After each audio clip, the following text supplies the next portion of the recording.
اعوذ باللہ من الشیطان الرجیم بسم اللہ الرحمن الرحیم۔ پنڈی پوسٹ کے ناظرین کو چودھری محمد اشفاق اور پنڈی پوسٹ کی پوری ٹیم کی طرف سے السلام علیکم۔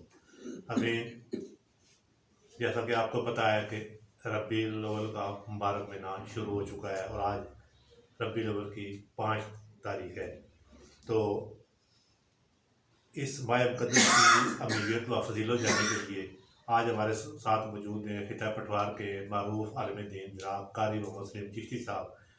ان کو ہم نے اپنے پروگرام میں دعوت دی ہے اور ان سے ربیع الاول مبارک مہینے کی سعادت، اس کی فضیلت اور اس کے عقائد جاننے کی کوشش کریں گے۔ محترم قاری سلیم چشتی صاحب، ہم آپ کو اپنے program Pindi post live forum میں خوش آمدید کہتے ہیں۔ محترم، ماشاء اللہ، اللہ پاک کے فضل و کرم سے ربیع الاول کا مہینہ شروع ہو چکا ہے۔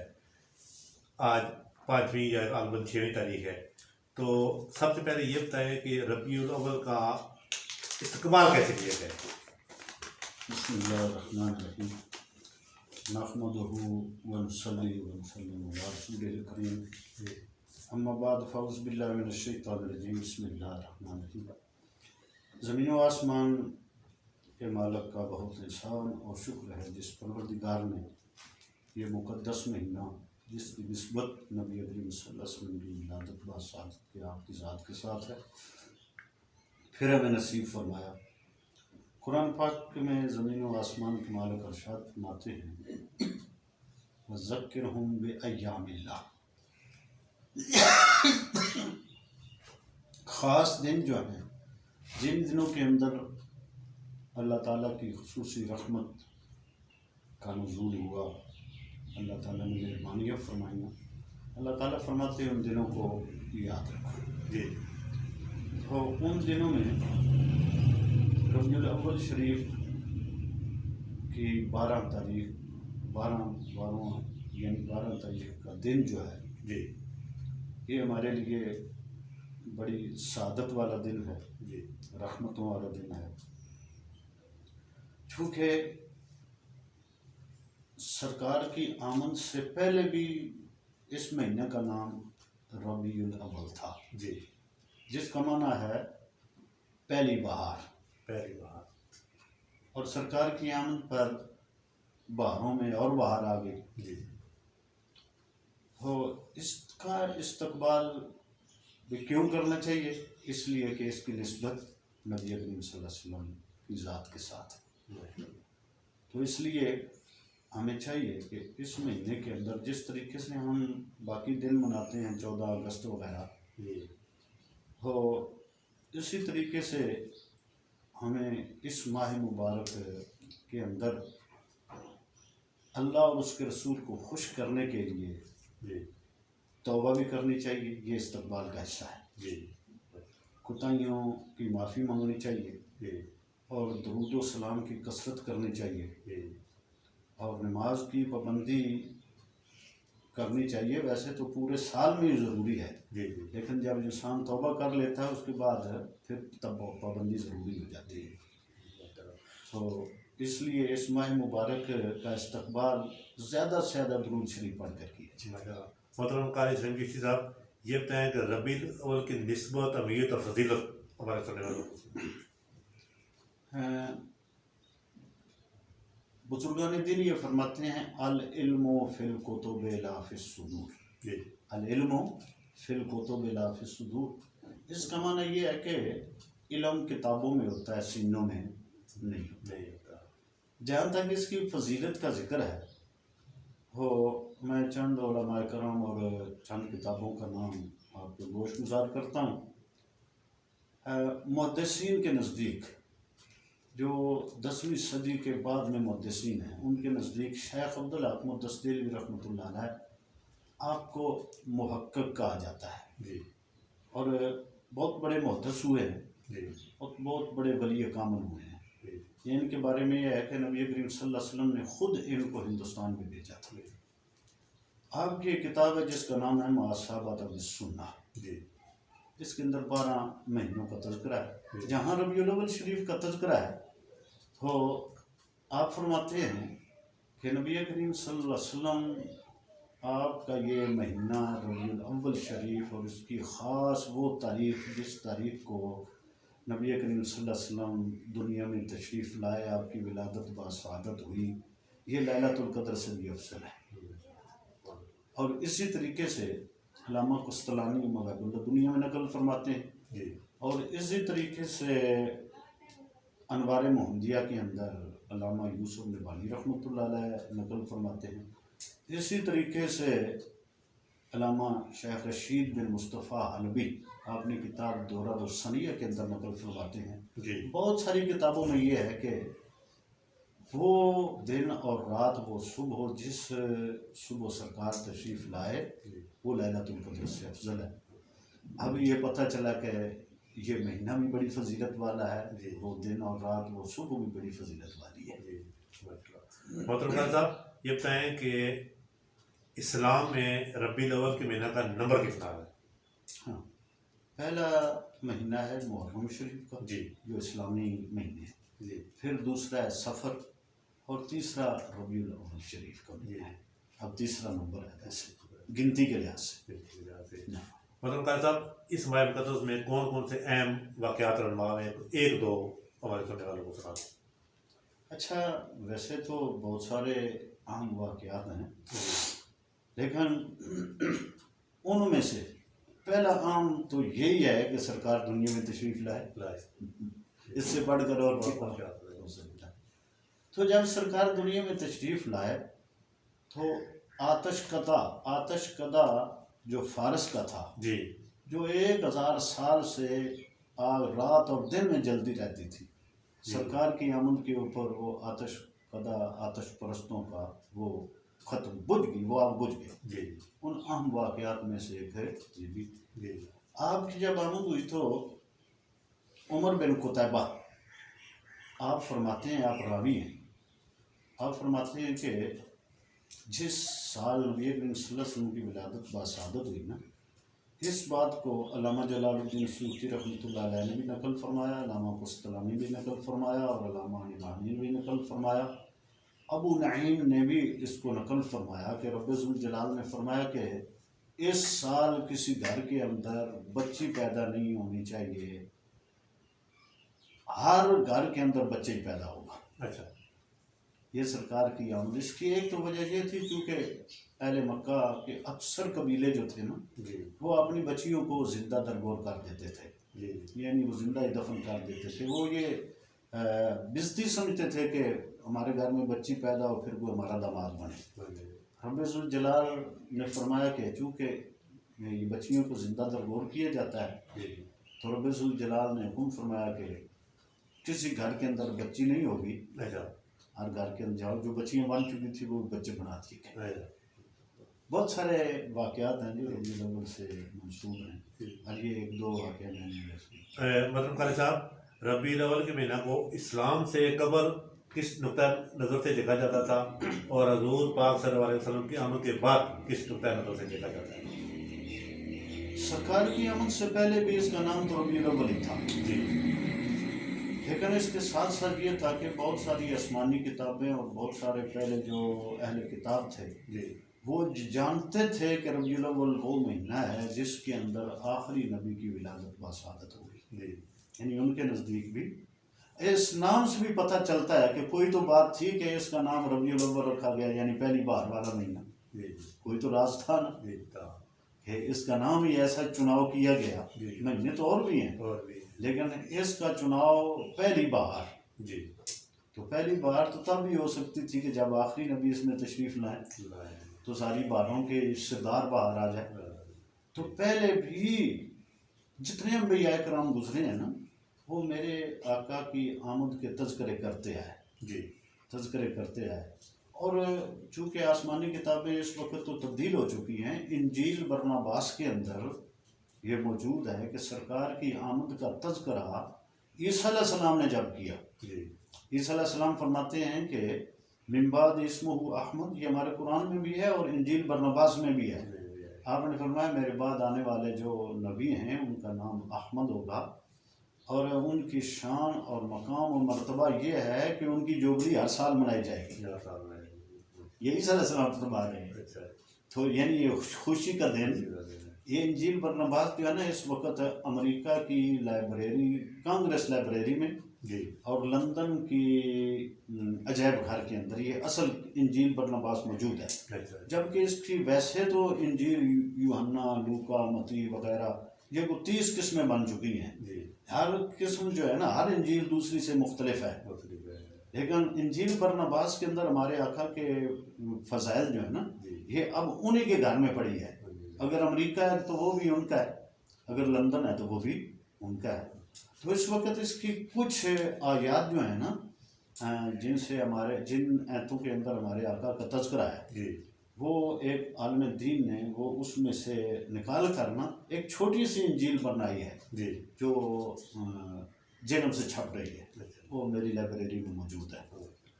عیسیٰ علیہ السلام نے فرمایا یہ آپ کے آمد کا تذکرہ کیا نا، جی تو انجیل برنباس میں آپ فرمانے لگے ان کے مقام کے مقابلے میں میرا مقام تو اتنا بھی نہیں ہے کہ میں ان کے جوتوں کے تسمے کھولوں. اچھا. یعنی اللہ تعالیٰ نے انہیں اتنی فضیلت اور مقام عطا فرمایا. پتہ چلتا پہلے بھی آپ کی آمد کے تذکرے ہوتے رہے. مطلب قائد صاحب ربیع الاول کی آمد پر مسلمانوں کو خوشی کا اظہار کیسے کرنا ہے، کس طریقے سے کرنا چاہیے؟ دیکھو ہر وہ کام کرنا چاہیے جس سے اللہ بھی خوش ہو اور اس کا رسول بھی خوش ہو. ربیع الاول کی تشریف آوری سرکار کے میلاد والا دن یا اس کے پھر کے آنے کے اوپر مطلب یہ نہیں ہے کہ انسان ناچ گانا کرے، انسان وہ کام کرے جو شریعت کے خلاف ہیں. اس کی خوشی تو درود و سلام کی کثرت، تلاوت کی کثرت، جی غرباء پر صدقہ و خیرات اور نماز کی پابندی اور آپ کی ثناخوانی، جی یہ آپ کی آمد کی خوشی میں یہ کام کرنے چاہیے. غیر شرعی کوئی کام نہیں کرنا چاہیے جس سے ان مبارک دنوں کے اندر بھی اللہ اور اس کے رسول ناراض ہو جائیں، بلکہ وہ کام کیے جائیں جن کاموں سے اللہ اور اس کے رسول راضی ہیں. مطلب اس ماہ مقدس میں وہ ایسے کون سے خاص کام ہیں جن سے بچنا بہت ضروری ہے؟ یہ تو ضمناً جواب ہو چکا ہے. جی کیونکہ ہر مہینہ جو ہوتا ہے نا، جی اکثر مہینے یہ ہمیں کسی نہ کسی وجہ سے فضیلت حاصل ہے. جس طریقے سے رمضان المبارک ہے، حدیث پاک میں آتا ہے کہ جو رمضان میں نیکی کرتا ہے اس کا ثواب 70 گنا بڑھ جاتا ہے، جی اور جو خطا کرتا ہے اس کی سزا بھی ڈبل ہو جاتی ہے. ٹھیک ہے، اس لیے کہ یہ جو مقدس مہینے ہیں ان مقدس مہینوں کے اندر وہ کام کرنے چاہیے جن سے اللہ اور اس کا رسول راضی ہو، نہ کہ وہ کام کرنے چاہیے یہ ہمارے جو خوشیوں کے موقع ہوتے ہیں ان کے اوپر غیر شرعی قسم کے کام، ناچ گانا، یہ وہ خسرے وغیرہ یہ نچانا اور ساری رات جاگتے رہنا، اور پھر ساتھ ہی صبح کی نماز بھی نہ پڑھنا، پیسے کا ضیاع بھی کرنا. تو ایسے جتنے بھی وہ کام ہیں نا یہ شریعت کے خلاف ہیں. شریعت کے خلاف کوئی بھی کام ہوگا اس سے بچنا ضروری نہیں بلکہ فرض ہے. اور یہ ماہ مبارک جس سرکار کے ساتھ ہے اس کے اندر بھی تو ایسے ہی بچنا چاہیے. مطلب قاری صاحب اسی ماہ مبارک میں حضور پاک صلی اللہ علیہ وسلم کی آمد ہوئی، اسی ماہ مبارک میں آپ نے پردہ بھی فرمایا. تو ان دونوں واقعات کے آگے پیچھے صحابہ اکرام رضی اللہ عنہ کیا کردار اور طرز عمل کیسا تھا، کیسا رہا ہے؟ بہت عام سوال ہے. اس کے بہت سارے پہلو بھی ہیں جی جو قابل توجہ ہیں. اس ماہ مبارک کے اندر سرکار تشریف لائے نا، جی تو رب ذوالجلال نے جو خوشی کے طور کے اوپر جی آپ کی آمد پر بچے تقسیم کیے. ٹھیک ہے، صحابہ کرام کے بارے میں علامہ ابن کثیر اور ایک ہمارے بہت بڑے عالم دین ہوئے ہیں پیر سید عرفان شاہ صاحب مشہدی، انہوں نے بھی ایک چھوٹا سا رسالہ کتاب میلاد کے اوپر لکھا. انہوں نے بھی اس کو نقل فرمایا وہ رسالہ تو میری لائبریری میں کہیں موجود ہے کہ نبی کریم صلی اللہ علیہ وسلم کی آمد والا دن جو ہے نا وہ صحابہ کرام اس کو یاد رکھتے جی اور اس دن وہ رنگ برنگے کھانے پکاتے اور تقسیم کرتے.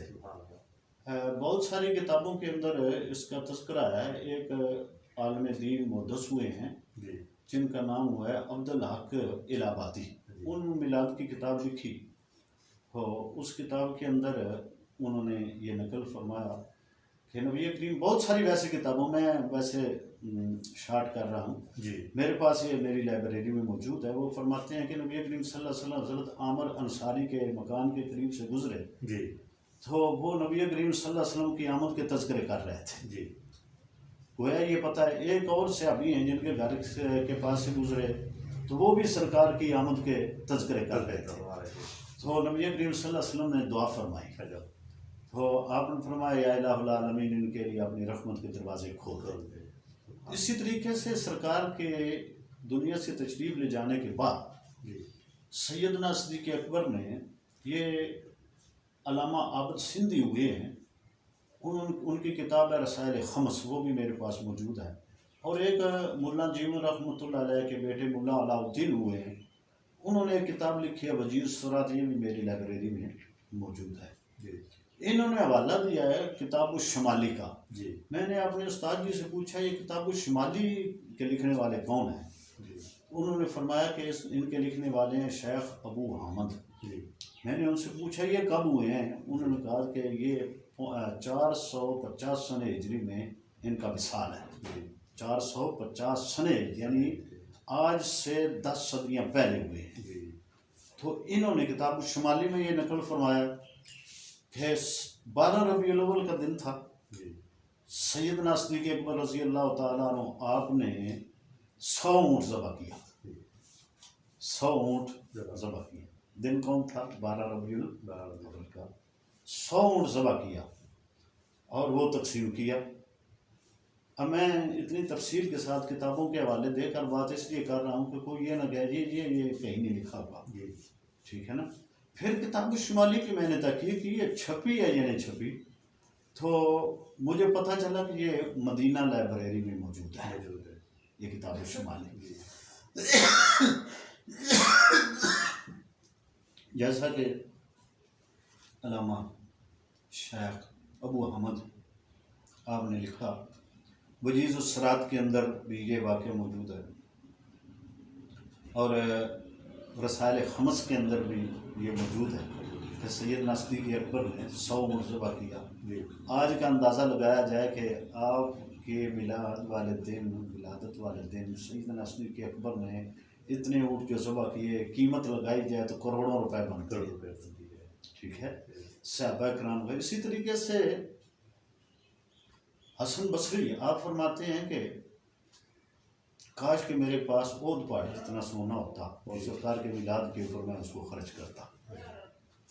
اور یہ علامہ ابن حجر ہوئے ہیں جن کی کتاب ہے نعمت کبریٰ، اس کے اندر انہوں نے صحابہ کرام اور محدثین و مفسرین کے میلاد منانے کا ذکر کیا ہے اور صحابہ کرام کا سر فہرست ذکر کیا ہے، ٹھیک ہے۔ ایک کتاب ہے، بڑی نایاب کتاب ہے، لیکن میرے استاد جی کی لائبریری میں موجود ہے، اس کا نام ہے تفسیر خزینۃ القرآن، یہ 40 جلدیں ہیں۔ اس کے اندر لقد من اللہ علی المؤمنین اذ بعث فیہم رسولا، یہ 4 پارے کی آیہ کریمہ ہے، اور یہ ویسے 8ویں جلد بنتی ہے اس تفسیر کی۔ اس آیت کی تفسیر کے اندر وہ نقل فرماتے ہیں، اسی طریقے سے ایک کتاب ہے اسماء الرجال، یہ لکھی ہوئی ہے، جنہوں نے یہ تفسیر لکھی ہے نا خزینۃ القرآن، ان کا نام ہے امام موسیٰ مبرکہ۔ امام موسیٰ مبرکہ، ان کا وصال ہے 260 سنہ ہجری، 260 سنہ ہجری، گویا کہ آج سے 12 صدیاں پہلے یہ تشریف فرما ہوئے۔ یہ ہیں امام تقی کے بیٹے، امام موسیٰ مبرکہ امام تقی کے بیٹے ہیں۔ آپ کی کتاب ایک تو خزینۃ القرآن جو ملتان، نیو ملتان میں میرے استاد جی ہیں سید غلام حسین شاہ صاحب، ان کی لائبریری میں موجود ہے، اور یہ اسماء الرجال بھی ان کی لائبریری میں موجود ہے۔ یہ امام بخاری کے استاد ہیں، امام بخاری کے استاد۔ امام بخاری نے اسماء الرجال کتاب کے اوپر حاشیہ جو چڑھایا ہے نا، یہ سائڈ کے اوپر جو لکھا ہوا تھا نا کتاب کے سائڈوں کے اوپر، اس کو حاشیہ کہتے ہیں۔ اس حاشیے میں وہ نقل فرماتے ہیں کہ نبی کریم صلی اللہ علیہ وسلم 3-4 واقعات ہیں جو ان دونوں کتابوں کی طرف منسوب ہیں کہ نبی کریم صلی اللہ علیہ وسلم آپ نے 12 ربیع الاول کو فرمایا کہ علی اعلان کر دو یہ میرے ولادت والا دن ہے، اور اس کو یاد رکھنا۔ ٹھیک ہے، امام بخاری اس حاشیے میں نقل فرماتے ہیں میں اور میرے استاد جی اور امام موسیٰ مبرکہ یعنی استاد جی اور امام طبری، ہم تینوں کون سے چلتے مکہ شریف جاتے۔ 12 ربیع الاول کو ہم مکہ شریف خانہ کعبہ میں آقا کا میلاد منایا کرتے تھے۔ ٹھیک ہے، اور یہ دونوں کتابیں جو ہے نا یہ میرے استاد جی ان کی لائبریری میں، چونکہ بہت سارے سوال اس کے اوپر پیدا ہوتے ہیں۔ سرکار کی ولادت باسعادت کی تاریخ جو ہے وہ مختلف کتابوں کے اندر اسے تبدیل کر دیا گیا ہے، اور یہ ہماری کم بختی ہے کہ 4 تاریخیں پائی جاتی ہیں۔ کیا یہ سوچنے کی بات نہیں کہ ولادت ایک ہے اور تاریخیں 4 کیسے ہوگی؟ یہ ولادت باسعادت تو ایک مرتبہ ہے، 4 تاریخیں کیسے ہوگی؟ ہماری تقریباً اکثر کتابوں میں خیانت ہو چکی ہے تاکہ مسلمان جو ہیں آپس میں یہ لڑیں بھڑیں، ایک دوسرے سے اختلاف کریں۔ کوئی کہے جی فلان تاریخ ہے، کوئی کہے جی 8 تاریخ ہے، کوئی کہے جی 12 تاریخ ہے کہ آپ کی ولادت کا دن فلانا ہے، یعنی ایک 12 منایا دوسرا کہنے جی یہ نہیں ہے، تاکہ آپس میں اختلاف جو ہے وہ چلتا رہے۔ اسی طریقے سے آپ کے وصال والا دن جو تاریخ جو ہے نا اس کے اوپر بھی اسی طریقے سے کوئی کہتا ہے جی فلاں تاریخ ہے، کوئی کہتا ہے جی 12 تاریخ ہے۔ میں تھوڑی اس کے اوپر روشنی ڈالوں گا۔ شیخ عبدالحق دہلوی فرماتے ہیں توجہ کی ضرورت ہے۔ آپ فرماتے ہیں کہ واقعہ فیل یعنی ابرے کے اوپر جب ابابیلوں نے وہ پتھر پھینکے، یہ واقعہ جو پیش آیا نا اس کہ 55 دن گزرے تو آپ کی ولادت ہوئی۔ اچھا، کتنے دن؟ 55 دن گزرے تو آپ کی ولادت ہوئی۔ علامہ ابن جوزی کی ایک کتاب ہے جس کا نام ہے کتاب الوفا، وہ بھی میری لائبریری میں موجود ہے۔ اس میں وہ فرماتے ہیں کہ یہ جو واقعہ فیل پیش آیا نا یہ 17 محرم کو پیش آیا۔ 17 سامعین جو پڑھے لکھے ہیں میں ان سے درخواست کروں گا کہ وہ خود یہ حساب لگائیں۔ 13 دن بنتے ہیں سفر کے، محرم کے 13 دن بنتے ہیں محرم کے، یعنی 17 کو واقعہ پیش آیا نا یہ 13 دن بنے۔ اگلا مہینہ آ گیا سفر کا، 30 دن اس کے بنے۔ ٹھیک ہے، اچھا آگے 12 ربیع الاول آپ کی ولادت جو ہے نا 12 دن اس میں شامل کریں تو 55 دن بنتے ہیں۔ کتنے دن بن گئے؟ پتہ یہ چلا کہ آپ کی ولادت 12 ربیع الاول کو بنتی ہے۔ پھر میں دہراؤں گا لحاظ سے ثابت ہوتی ہے یہ بات، یعنی پھر میں دہراؤں گا کہ علامہ ابن جوزی نے کتاب الوفا میں فرمایا کہ 13 دن باقی تھے محرم کے جب واقعہ فیل یعنی ابرے کے اوپر ابابیلوں نے ختم کیا ابرے کے لشکر کو۔ 13 دن وہ آگے سفر شروع ہو گیا، 30 دن اس کے، 13 دن کتنے ہو گئے؟ 43۔ آگے آپ 43 میں 12 جمع کریں گے نا تو 55 دن بنے گے۔ شیخ عبدالحق دہلوی اور بہت سارے محدثین کا میں نے اپنی ڈائری میں نام نوٹ کیے ہوئے ہیں کہ جو نقل فرماتے ہیں کہ 55 دن گزرے آپ کی ولادت ہوئی۔ کسی نے 50 بھی کہا، کسی نے 53 بھی کہا، لیکن بات یہ ہے کہ بات تو ایک ہی ہے نا، اتنی باتیں تو نہیں ہو سکتی نا۔ اسی طریقے سے آپ کا وصال جو ہے وہ قابل توجہ ہے۔ جو سامعین پڑھے لکھے ہیں یا علم دوست ہیں ان سے میں درخواست کروں گا کہ خود ہی وہ حساب لگا لیں۔ آپ کا وصال مبارک 1 ربیع الاول کو بنتا ہے۔ کتنا؟ یعنی وصال 1 ربیع الاول کو اور ولادت باسعادت 12 ربیع الاول کو۔ اب خود پھر اندازہ لگائیں۔ ایک تو یہ ہے کہ ابن مقاتل بہت بڑے محدث ہوئے ہیں، انہوں نے لکھا کہ 9 ذو الحج کے بعد 80 دن آپ دنیا میں تشریف فرما رہے ہیں۔ 9 ذو الحج میں 80 دن جمع کیے جائیں تو 1 ربیع الاول بنے گا۔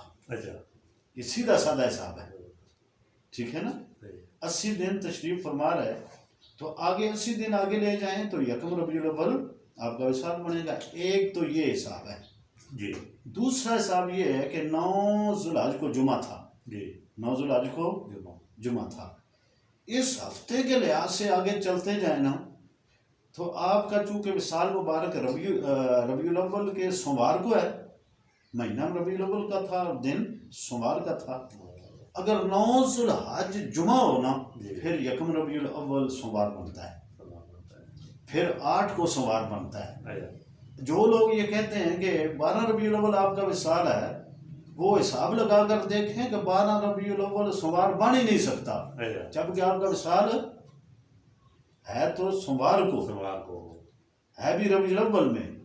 اگر جمعہ ہو 9 ذوالحج جمعہ ہو تو پھر آگے حساب لگایا جائے، خود ہفتے کے حساب سے ہفتے آگے گنتے جائیں، دن گنتے جائیں.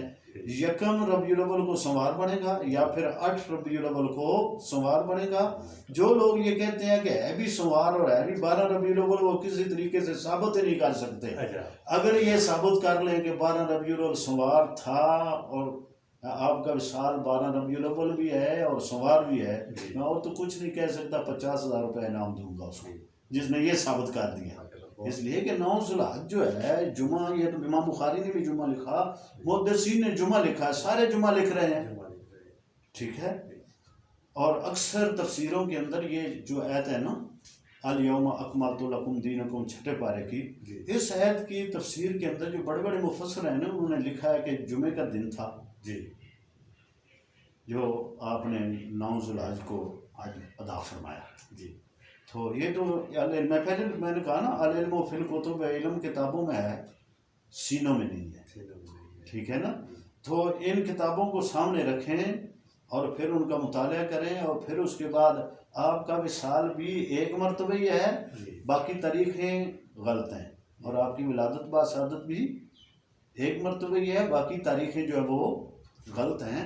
میں یہ اپنی تحقیق بتا رہا ہوں. ماشاءاللہ بہت اچھے طریقے سے آپ نے بتایا، بہت محترم قاری محمد فرنگیسی صاحب، 12 ربیع الاول مسلمانوں کو پیغام اور درس کیا دیتا ہے؟ یہ بڑا عام سوال ہے اور بڑے یاد رکھنے والے اس کے جواب ہیں کہ ہمیں میلاد والا دن درس کیا دے رہا ہے، ہم کو کرنا کیا چاہیے. عیسیٰ علیہ السلام کے تذکرے ہمارے قرآن مبارک میں موجود ہیں. آپ دنیا میں تشریف لائے تو لوگوں نے اعتراض کیا کہ بغیر باپ کے کیسے. مختلف تفسیروں کے اندر ہے کہ 18 آدمی تھے، انہوں نے یہ اعتراض کیا تھا کہ یہ بغیر باپ کے کیسے بیٹا ہو سکتا ہے. اچھا، ان لوگوں کی تعداد 18 تھی. ہاں. تو عیسیٰ علیہ السلام پر جب اعتراض ہوا نا، آپ کی والدہ کی آنکھوں میں آنسو آئے.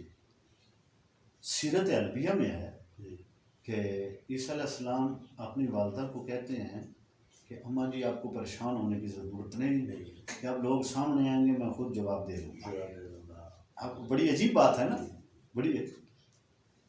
جب لوگوں نے اعتراض کیا، لوگ اکٹھے ہوئے، تو آپ نے اشارہ کیا عیسیٰ علیہ السلام کی طرف کہ اس سے پوچھو جو آیا ہے، اس سے پوچھو. ہمارا قرآن یہ کہتا ہے کہ آپ نے فرمایا انی عبداللہ، میں اللہ کا بندہ ہوں. یہ ابھی ولادت ہوتے ہی آپ نے گفتگو فرمائی، انی عبداللہ، آپ نے فرمایا میں اللہ کا بندہ ہوں. آپ فرماتے ہیں آتانی الکتاب، میں کتاب لے کر آیا ہوں. آپ نے فرمایا کہ میں نبی بن کے آیا ہوں، نبی بھی بن کے آیا ہوں، کتاب بھی لے کر آیا ہوں، اور ہوں بھی اللہ کا بندہ. یہ میں نے قرآن سے ایک دلیل کے طور پر بات جو ہے نا وہ اشارے کے طور کے اوپر لی ہے. اگر عیسیٰ علیہ السلام دنیا میں تشریف لائیں، انہیں علم ہو میں اللہ کا نبی ہوں، تو جو امام الانبیاء ہیں وہ تشریف لائیں تو انہیں نہیں پتہ ہوگا میں اللہ کا نبی ہوں. اب یہاں سے بات شروع اس لیے کر رہا ہوں تاکہ کوئی یہ نہ کہے جی کہ یہ کیسے ہو سکتا ہے. یہ ایسے ہی ہو سکتا ہے جیسے عیسیٰ علیہ السلام تشریف لائے نا تو آپ نے گفتگو کی. عام بچے نہیں گفتگو کرتے ہوتے، لیکن جو اللہ کے بندے خاص ہوتے ہیں نا ان کا گفتگو کرنا یہ معجزہ بھی ہوتا ہے، ولی کا گفتگو کرنا کرامت ہوتی ہے. ہم تو اس لیے دور ہیں نا بچوں کو رزق حلال کھلائیں، نہ ان کی تربیت کریں. یہ تو وہ لوگ ہیں جنہوں نے اپنے بچوں کو حلال کھلایا ہے. جب حضرت حضور غوث پاک کی ولادت بادشاہت ہوئی تو رمضان کا مہینہ آیا تو آپ سارا دن نہیں کھاتے پیتے تھے. بچے ہیں، آپ کو بھی پتہ تھا، اس لیے کہ یہ والدین کا اثر تھا. تو دوسرا سال آیا تو لوگوں نے بادل کی وجہ سے کہا کہ اب پتہ نہیں چلا چاند رمضان کا نظر آیا یا نہیں، تو چلو روزہ رکھ لیتے ہیں شک کی بنا کے اوپر، اور صبح پوچھیں گے سادات کے اس بچے کے بارے میں کہ اس نے صبح کو دودھ پیا کہ نہیں پیا. تو لوگ گئے صبح سویرے، روزہ بھی رکھا ہوا ہے، اور آپ کے دروازے دستک دے کے آپ نے فرمایا تمہارے لوگوں نے کہا تمہارے گھر میں پچھلے سال جو بچہ پیدا ہوا ہے اس نے روزے رکھے تھے، اس سال صبح سحری کے بعد اس نے شیر پیا ہے کہ نہیں پیا. تو آپ کی والدہ ماجدہ کہنے لگی نہیں شیر نہیں پیا ہے، رمضان کا چاند چڑھ چکا ہے. اب یہ دیکھیے نا، یہ جو اللہ کے برگزیدہ بندے ہیں. ہمارے آقا جب تشریف لائے انہوں نے آتے ہی جو درس دیا، اب اس پر توجہ کیجیے. بہت ساری کتابوں میں نے ایک اپنی ڈائری بنائی ہوئی ہے جس کے اوپر تھوڑے بہت 2-3 ہزار کتابوں کے حوالے نوٹ کیے ہوتے ہیں مختلف باتوں پر. اس بات کے اوپر بھی میں نے درجنوں کتابوں کے حوالے نوٹ کیے ہوئے ہیں. سرکار دنیا میں تشریف لائے تو آپ نے سجدہ کیا، تشریف لاتے ہی سجدہ ریز ہوئے. کیا آپ یہ اشارہ نہیں دے رہے کہ میرے امتیوں اللہ کی عبادت کو نہ چھوڑنا، نماز کی پابندی کرنا؟ یہ قابل توجہ درس ہے جو آپ نے آتے ہی درس دیا ہے. اور یہ کن کو دیا ہے؟ جو عاشق رسول ہونے کا دعویٰ کرتے ہیں، محبت رسول کا دعویٰ کر رہے ہیں، یہ ان کے لیے درس ہے. دوسرا درس کیا